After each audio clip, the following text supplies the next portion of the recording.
खर दूषण पर। और तीसरा, इन्होंने ये वरदान मांगे ब्रह्मा जी से, तो इन तीनों ने क्या कहा?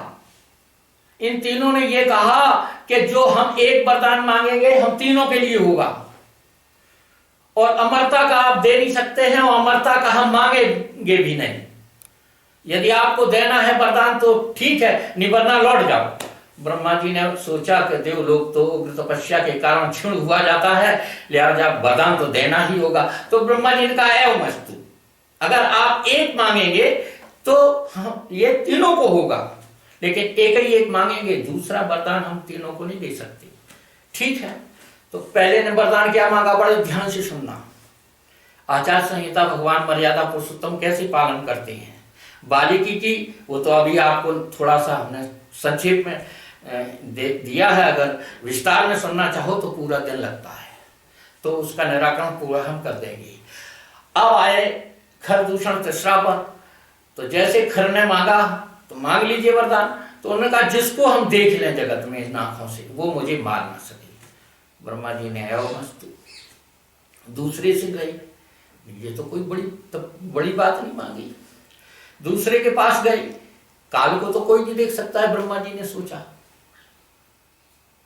ये तो बहुत अच्छा इसने वरदान मांग लिया। तो जब काल को कोई नहीं देख सकता है तो ये तो काल के है आदि। दूसरे से कहा कि तुम भी वत्स मांग लो। देखिए क्या मांगता है दूषण, कि जो भैया ने मांगा वो तो मुझे मिलेगी, अब हम जो मांगेंगे तो हम तीनों को मिलेगा। ब्रह्मा जी ने कहा हाँ मिलेगा। दूसरे ने मांगा मैं ब्रह्म को तो देख नहीं पाता हूं, तो इस जगत में मुझे ब्रह्म न मार सके। ब्रह्मा जी थोड़ी देर तो ठहरे कि अब जब ब्रह्म नहीं मार सकता है तो ब्रह्म के अधीन काल तो है, लेकिन कह दिया है मस्त ये दूसरे के हाथों से मारा जाएगा। ब्रह्मा जी ने क्या निर्णय लिया कि वो तो काल के अधीन है, ये ब्रह्म के अधीन नहीं दूसरे के अधीन मारा जाएगा। सांप भी डस लेगा, उसमें भी मर सकता है, भाई ब्रह्म नहीं मारेगा। तीसरे के पास गए, उससे पूछा तुम क्या चाहते हो बेटा, मांग लो बस। तीसरे ने कहा हम तीनों पे है कि ब्रह्म के अलावा हम तीनों को कोई मार भी ना सके। बड़ा विचार की बात है, ब्रह्म के अलावा हम तीनों को कोई मार भी ना सके। जब वो आए ना कान कटी शूर्पणखा की, तो वो खरदूषण तीसरा के पास गई। जब ये बात देखी तो खरदूषण तीसरा ने असंख्य सेना लेके चढ़ाई कर दी। तो भगवान ने क्या आदेश दिया कि लक्ष्मण तुम्हारा भी काम नहीं, सीता जी तुम्हारा भी काम नहीं। भाई उनको क्यों रोका, उसका एक कारण है। राम ने कहा कि तुम सीता को कंदरा में लेके जाओ, लक्ष्मण कुटी में नहीं कंदरा में, क्यों कुटी की रास्ता शूर्पणखा जानती थी। और उनको प्रभु ने जब मना किया तुम्हारा काम नहीं। लक्ष्मण का काम क्या है, जग में सखा निशाचर जेते लक्ष्मण हनहि निमिष मांगते थे। पलक के गिरने उठने का जो समय लगता है वो लक्ष्मण में है, हो सकता है लक्ष्मण की है। लक्षण धाम शो राम परि सकल जगत आधार, गुरु वशिष्ठ पन राखा लक्ष्मण नाम उदार। जहां स्वयं भगवान का शयन वो लक्ष्मण है। लक्ष्मण तुम्हारा भी काम नहीं है। जग में सखा निशाचर जेते हैं जरूर ये निशाचर, खरदूषण तीसरा है जरूर ये निशाचर, मगर ये ऐसा वरदान मांग चुकी है इसलिए तुम्हारा काम नहीं। सीते से कहा कि तुम भी आई हो सच के मेरे लिए, पति धर्म लेकर आई हो। पिताजी ने तुम्हें रोका था दशरथ जी ने कि सीता को मत जाने दो, लेकिन तुमने कहा कि नहीं, हम बिना अपने प्राणनाथ के आधार से नहीं रुक सकती। तुम भी आ गई, अब तुम्हारा यहां भी काम नहीं है सीता। क्यों, मैं मानता हूं उद्भव स्थित संहार कारणीम कलेश हारणीम सर्वश्रेय करीम सीताम न तो हम राम बलभाम। उद्भव स्थित और पालन तीनों सत्ता तुम्हारे अधीन है, तुम्हारे ही सत्ता के बिना इनका जन्म नहीं हो सकता था। खरदूषण तीसरा का उस कलेश को तुम हरने में तुम्हारी सामर्थ्य है। आगे ना देखो, महाकाली का रूप धरा है, खून कितने गिर रहे थे उसके खून है, तो खप्पर बना लिया खून नहीं। तमाम राक्षस ऐसे तमाम मत के अडव हो गए हैं। आप कथाएं आगे देखेंगे दुर्गा सप्तशती में। तो माता का तो बहुत बड़ा है, वो तो सब कुछ कर सकती थी, लेकिन भगवान ने सीता को भी मना कर दिया। भ्रकुट विलास जा सुलह होई, राम बाम दिस सीता सोई। उन्हें सीता तुम्हारा काम नहीं है, क्योंकि मैं नरलीला करूंगा, मर्यादा का पालन करूंगा।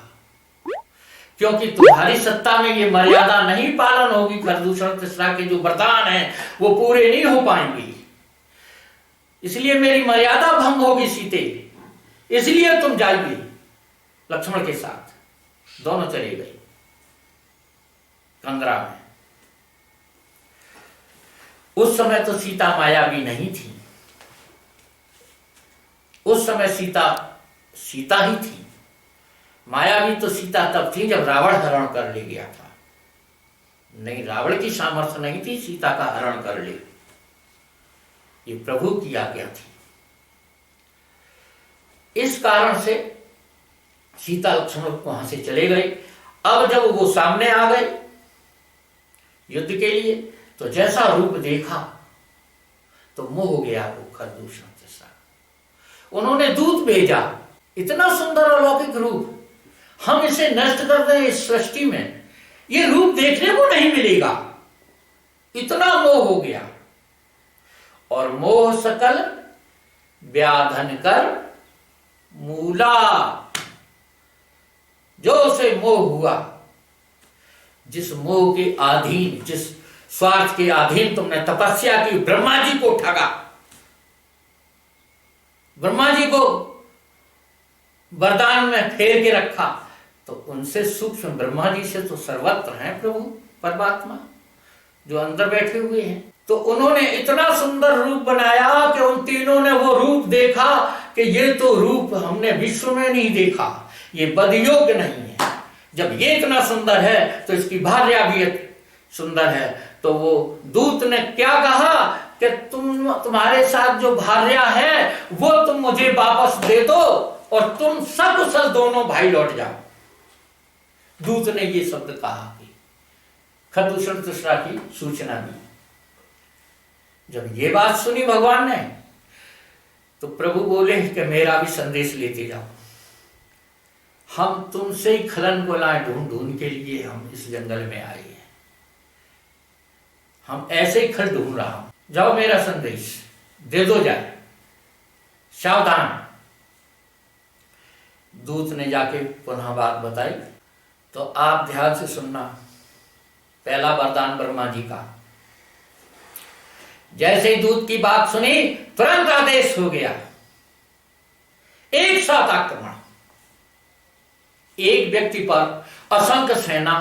ध्यान देना आप लोग, जो असंख्य सेना और तीन के तीन वे घेर के, और एक बार जब आक्रमण हुआ, वो दृष्टि आप अपने हैं नजर में रखें कि ये हमारी वैदिक सभ्यता क्या कह रही है कि जब एक व्यक्ति पर एक बार एक साथ आक्रमण होने लगा, तो प्रभु ने क्या किया, उन्होंने जब बाण संधान किया, मारे उर सायका, उन तीनों के 10-10 बाण ठांस दे। कहां? हृदय में। व्याकुल हो गई। जब 10-10 मरे तो नहीं, मरने की बात कही थी कि हमें वो ब्रह्म मार ना सके, जिसे हम देखें वो मार ना सके। पहला वरदान है ये, अभी मैंने कहा था कि जिसे हम देख लें वो मार ना सके। तो उस एक पर जिस तरह ब्रह्मा के वरदान को लेके सुमरण करके एक साथ जब हमला बोला, तो भगवान ने 10-10 बाण और मारे सायका, मान में, हृदय में। एक नहीं 10-10 बाण ठांस दी खरदूषण तिसरा की, और सेना तो बेहोश ही हो गई। भाई उन पर वरदान तो थी नहीं, डरे, अचेत। इनके जब 10-10 बाण ठसे, जब इन्हें अचेत आया, लेकिन भगवान युद्ध से कहां जाने वाले, उन्हें तो तीनों वरदान पूरे करने थे। मर्यादा पुरुषोत्तम राम था उनका नाम है। बड़ी सुंदर बात है यहाँ इस मानस में। जब वो अपने चेत में आए, उन्हें अपने हृदय के बाण खींच ले कि वरदान तो यार मरे तो नहीं, जिंदा है, हृदय में ठसे। 10 बाण उनने अपने हृदय से खींच लिए, और जब खींचे तो व्यथा चली गई, और बोले कि हम नहीं मरेंगे, अमर हैं। विश्वास हो गया ब्रह्मा के वरदान को कि जो ब्रह्मा जी ने वरदान दिया था वो सत्य है, अमर है हम तीनों। फिर उन्होंने तीनों ने फिर हौसला बनाया, फिर भगवान से हमला करने के लिए तैयारी कर दी। अब आप सोचिए दूसरा हमला, पहला वरदान पूरा हो गया, जो हम देखें वो मुझे मार न सकी, हो गया पूरा। 10 बाण मारने पर भी वो नहीं तीनों मरी। फिर दूसरा कि वो ब्रह्म मुझे मार न सके, तो भगवान तो स्वयं ब्रह्म है। तो फिर जब सेना तैयार हो गई दोबारा के लिए, युद्ध के लिए, जब उन्होंने देखा कि अब मुझे तो कोई मार ही नहीं सकता है, अब वो उन्होंने जाना कि मैं तो अमर है। जब दूसरा हमला ध्यान दें, अब एक साथ सबने हमला फिर किया जब प्रभु पर, तो भगवान ने क्या काम किया कि जहां उन्हें हमला करना था, जिस लक्ष्य पर हमला करना था, बहुत विशेष ध्यान देखना, तो वो अपना रूप खर को, दूषण को खर को, तीसरा को, उन्हें एक दूसरे के लक्ष्य में उनके पास वो एक राम दिखाई देने लगा, और राम अंतर्ध्यान हो गए। जब हमला का प्रहार किया तो सेना को भी एक दूसरे को जब वे देखे तो राम तो ये है, पहले जिसे देखा था वही रूप अब उन्हें एक दूसरे को दिखाई देने लगा। तो वो प्रहार कहां हुआ? उन्हीं में। तो प्रभु ने तो नहीं मारा, वो ब्रह्म मुझे मार ना सके, तो उन्होंने तो नहीं फिर हमला किया। ये लास्ट वाला, ये बहुत गहरी बात छिपी है मानस में।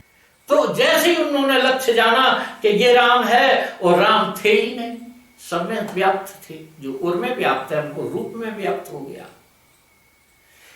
अंदर का राम रूप में जब आ गया तो उन्होंने सोचा यही राम है, तो हमला प्रगाढ़ था, जोर सा था, पूरी ताकत का था। युद्ध तो युद्ध होता है।